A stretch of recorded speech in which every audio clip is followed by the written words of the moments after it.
Sub-zero wind chills are with us again tonight, but things are looking up as we go over to the second half of the week. This is the 9th day in a row below the freezing point. Longest stretch so far this winter. In fact, it's the third longest we've had in about 5 years. The sub-zero wind chill values have been with us since Sunday. We're sitting at about 20 degrees below average, but this streak will be coming to an end slowly over the next several days. The harsh cold will be on its way out starting tomorrow. Now, tomorrow's definitely not back up above freezing just yet, but we're trending in the right direction.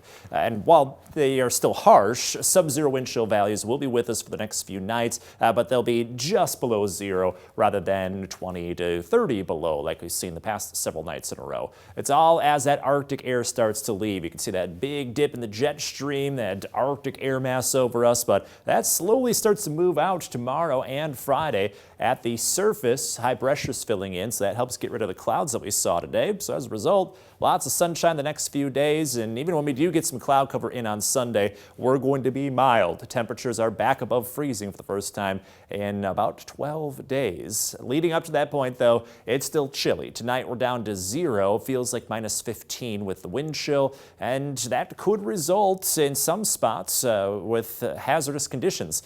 So it might be even colder than that around Freeport and west. You'll be under yet another cold weather advisory with the wind chill down to about minus 20 to minus 25. That could lead to frostbite within 30 minutes. You probably have had plenty of practice staying out of the cold and staying layered up over the last couple days.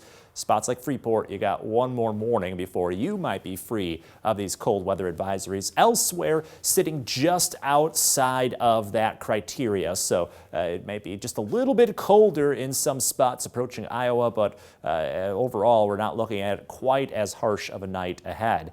Overall, though, it's a very chilly start to the morning, but by the time we get to the early afternoon, we are back above zero with the wind chill. I know it doesn't sound like much, but we will take above zero wind chills at this point because we've been sitting more in this range for the last several days in a row. Highs are back in the 20s starting tomorrow, which again, not above freezing, but we'll take a 10-degree warm-up. We'll have that again on Friday with a lot of sunshine, and then above freezing for the first time in nearly 2 weeks on Sunday. That said, we have a cloudy sky with that, and we'll stay mainly cloudy into next week.